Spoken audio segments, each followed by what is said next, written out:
আকাশে যখন বাতাস আর বারুদের গন্ধ একসাথে মিশে যায় তখন বুঝে নিতে হয় মধ্যপ্রাচ্যের বুক চিরে নেমে আসছে নতুন এক ঝড়ের সংকেত। সৌদি আরবের সর্বাধুনিক বিমান প্রতিরক্ষা ব্যবস্থাকে বৃদ্ধাঙ্গুলি দেখিয়ে রাতের আঁধারে গর্জে উঠল ইয়েমেনি যোদ্ধাদের তৈরি আত্মঘাতী ড্রোন।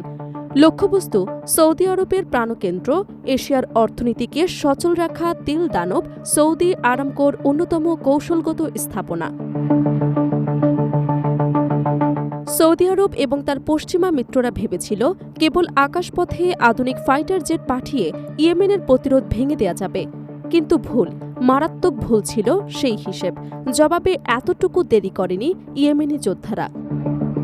উত্তর ইয়েমেনের সাদা প্রদেশের আকাশে যখনই সৌদি যুদ্ধবিমানের অনধিকার প্রবেশ আর একের পর এক বোমাবর্ষণ শুরু হলো, ঠিক তখনই সীমান্তে জবাব দিল হুতি নিয়ন্ত্রিত ইয়েমেনি সশস্ত্র বাহিনী। নাজরানের ওই ড্রোন হামলা কোনো বিচ্ছিন্ন ঘটনা ছিল না, এটি ছিল ইয়েমেনি যোদ্ধাদের স্পষ্ট বার্তা। আকাশসীমা লঙ্ঘনের মাসুল রিয়াদকেই গুনতেই হবে নগদ অর্থে, আর তা দিতে হবে তাদের সবচেয়ে মূল্যবান সম্পদ তেল স্থাপনার মাধ্যমে। নাজরানের রেশ কাটতে না কাটতেই এবার কেঁপে উঠল লোহিত সাগরের তীরে অবস্থিত ইয়েমেনের ঐতিহাসিক ও কৌশলগত বন্দর শহর মোখা। 1, 2 কিংবা 3টি নয়, একযোগে 6টি উচ্চ ক্ষমতা সম্পন্ন ব্যালিস্টিক মিসাইল ছোড়া হল মোখা বন্দরকে লক্ষ্য করে। রাতের নিস্তব্ধতা চিরে দিয়ে যখন মিসাইলগুলো লক্ষ্যবস্তুতে আঘাত হানল, তখন মনে হচ্ছিল যেন আস্ত শহরটাই কেঁপে উঠল ভূমিকম্পে। এই বিধ্বংসী হামলায় মুহূর্তেই নিভে গেল অন্তত 4 জন বেসামরিক মানুষের জীবন প্রদীপ। পুরোপুরি ভস্মীভূত হয়ে গেল স্থানীয় জেলেদের রুটি রুজির একমাত্র অবলম্বন কয়েকটি আধুনিক মাছ ধরার ট্রলার। আর লোহিত সাগরের উত্তাল জলে নিখোঁজ হয়ে গেলেন অন্তত 2 জন নাবিক, যাদের সন্ধান এখনও মেলেনি। ইয়েমেনি বাহিনীর তরফ থেকে দাবি করা হয়েছে মোখা বন্দর এলাকায় ঘাঁটি গেড়ে থাকা সৌদি সমর্থিত সামরিক বাহিনীর গোপন সমাবেশ এবং লোহিত সাগরে অবস্থানরত তাদের যুদ্ধ জাহাজগুলোকে লক্ষ্য করে ছোড়া হয়েছিল এই বিধ্বংসী ক্ষেপণাস্ত্র। কিন্তু স্থানটিতে বেসামরিক অবকাঠামো ও সামুদ্রিক অর্থনৈতিক কেন্দ্র থাকায় সাধারণ নাবিকরা বাদ পড়েনি এই রক্তক্ষয়ী ধ্বংসযজ্ঞ থেকে। ইয়েমেনের একের পর এক অতর্কিত ও নিখুঁত আক্রমণে আজ নতুন করে রক্তক্ষয়ী সংঘাতের মুখোমুখি পুরো মধ্যপ্রাচ্য। তেল সম্পদে সমৃদ্ধ, প্রযুক্তি আর ডলারের শক্তিশালী সৌদি আরব আজ দিশেহারা ইয়েমেনি মিসাইল এবং ড্রোনের এই লাগাতার তাণ্ডবে। একসময় রিয়াদ যা কল্পনা করতে পারেনি, আজ সেটাই তাদের প্রতিদিনের বাস্তবতা। তেল স্থাপনা থেকে শুরু করে কৌশলগত বিমানবন্দর, আন্তর্জাতিক সীমানা ঘাঁটি থেকে শুরু করে লোহিত সাগরের নৌপথ, কোনো গুরুত্বপূর্ণ স্থাপনাই যেন আজ আর নিরাপদ নয় ইয়েমেনি আক্রমণের হাত থেকে। সৌদি আরবের অর্থনৈতিক মেরুদণ্ড অর্থাৎ তাদের আরামকো প্ল্যান্ট এবং গুরুত্বপূর্ণ অবকাঠামো এখন প্রতিনিয়ত ইয়েমেনি ড্রোনের হিট লিস্টে। আকাশ প্রতিরক্ষা ব্যবস্থা পেট্রিয়ট মিসাইল মোতায়েন রেখে শেষ রক্ষা হচ্ছে না রিয়াদের। ইয়েমেনি ড্রোনের ঝাঁক সেই প্রতিরক্ষার দেয়াল ফুটো করে সরাসরি আছড়ে পড়ছে লক্ষ্যে। দাউ দাউ করে জ্বলছে সৌদির অহংকার। সৌদি আগ্রাসন যদি অবিলম্বে বন্ধ না হয়, তবে এবার আর কোনো ছাড় দেওয়া হবে না। আমাদের সশস্ত্র বাহিনী যে কোনো পরিস্থিতি মোকাবিলায় পুরোপুরি প্রস্তুত। ইয়েমেনের সার্বভৌমত্ব রক্ষায় আমরা এক চুলও পিছুপা হব না। পূর্ণাঙ্গ যুদ্ধের হুঁশিয়ারি দিয়ে ইয়েমেনি যোদ্ধারা স্পষ্ট জানিয়ে দিয়েছে, তারা এখন আর কেবল আত্মরক্ষামূলক অবস্থানে নেই, তারা আক্রমণাত্মক। সৌদি আরবের অতিরিক্ত সৈন্য যারা সীমান্ত এলাকায় কিংবা ইয়েমেনি ভূখণ্ডের আশেপাশে অবস্থান নিচ্ছে, তারা সবাই এখন ইয়েমেনি ব্যালিস্টিক মিসাইলের আওতাভুক্ত। শুধু স্থলভাগেই নয়, লোহিত সাগরের প্রতিটি জাহাজের চলাচলেও কড়া ও সতর্ক দৃষ্টি রাখছে ইয়েমেন। সংগঠনটি সরাসরি রিয়াদকে তোপ দেখে বলেছে, সৌদি আরব যদি ইয়েমেনের বিরুদ্ধে আবারও কোনো সর্বাত্মক কিংবা পূর্ণাঙ্গ যুদ্ধ শুরুর দুঃসাহস দেখায়, তবে যুদ্ধের রূপ হবে কল্পনাতীত।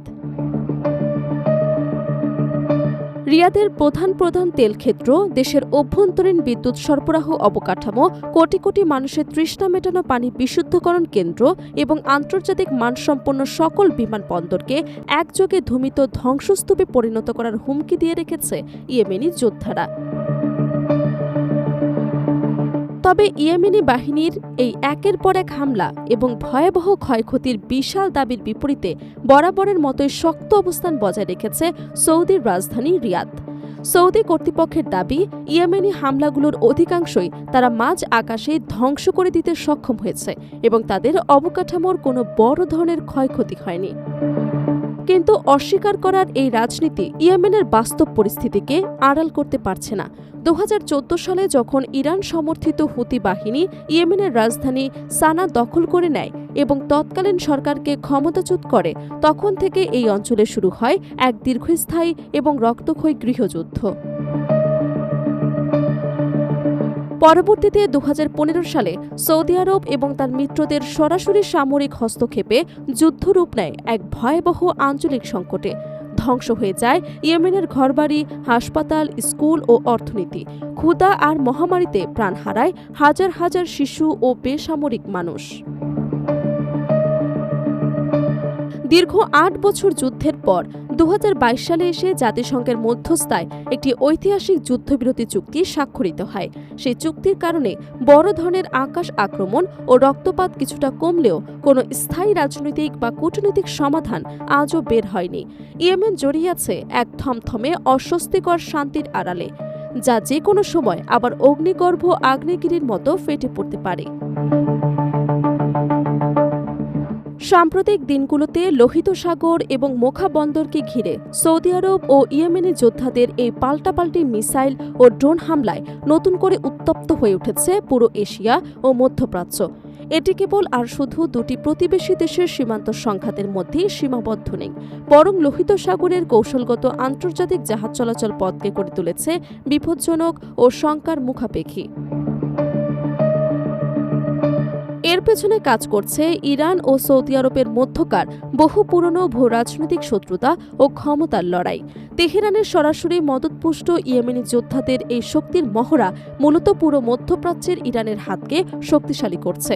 ফলে ইয়েমেনকে ঘিরে এই অঞ্চলের নতুন করে এক সর্বাত্মক সংঘাতের মহাবিপদ ঘণ্টা বাজতে শুরু করেছে। এই জটিল আঞ্চলিক সংঘাতের সমীকরণে শুরু থেকে সৌদি আরবের পাশে শক্ত প্রাচীর হয়ে দাঁড়িয়ে আছে মার্কিন যুক্তরাষ্ট্র। সামরিক অস্ত্রশস্ত্র, বিমান প্রতিরক্ষা প্রযুক্তি ও গোয়েন্দা তথ্য দিয়ে তারা রিয়াদকে ক্রমাগত সহযোগিতা যোগাচ্ছে। কিন্তু পরিস্থিতি যদি আরও জটিল রূপ ধারণ করে, যদি ইয়েমেনি হামলায় সৌদির তেল অবকাঠামো পুরোপুরি অচল হয়ে পড়ে অথবা লোহিত সাগরের আন্তর্জাতিক বাণিজ্যিক রুট অবরুদ্ধ হয়, তবে তেহরান তথা ইরানও সরাসরি এই যুদ্ধে জড়িয়ে পড়তে পারে। আর ইরান যদি আনুষ্ঠানিকভাবে এই সংঘাতের ময়দানে পা রাখে, তবে মধ্যপ্রাচ্যের সংঘাত এমন এক দাবানলে রূপ নেবে যা নিয়ন্ত্রণ করা বিশ্বের কোনো পরাশক্তির পক্ষেই সহজ হবে না। এমন একটি সর্বাত্মক আঞ্চলিক যুদ্ধ সবচেয়ে বড় ধরনের চাপ তৈরি করতে পারে মার্কিন প্রেসিডেন্ট ডোনাল্ড ট্রাম্পের প্রশাসনের ওপর। মধ্যপ্রাচ্যে মার্কিন স্বার্থ রক্ষা, বিশ্বজুড়ে জ্বালানি তেলের বাজারে অগ্নিমূল্য নিয়ন্ত্রণ এবং সরাসরি আরেকটা দীর্ঘমেয়াদী যুদ্ধ এড়ানোর যে চ্যালেঞ্জ, তা ডোনাল্ড ট্রাম্পের পররাষ্ট্রনীতিকে এক চরম পরীক্ষার মুখে ফেলে দেবে। মিসাইল ও ড্রোনের এই রক্তক্ষয়ী খেলায় আজ প্রতিটি দেশ দাঁড়িয়ে আছে এক অনিশ্চিত আগামীর মুখে।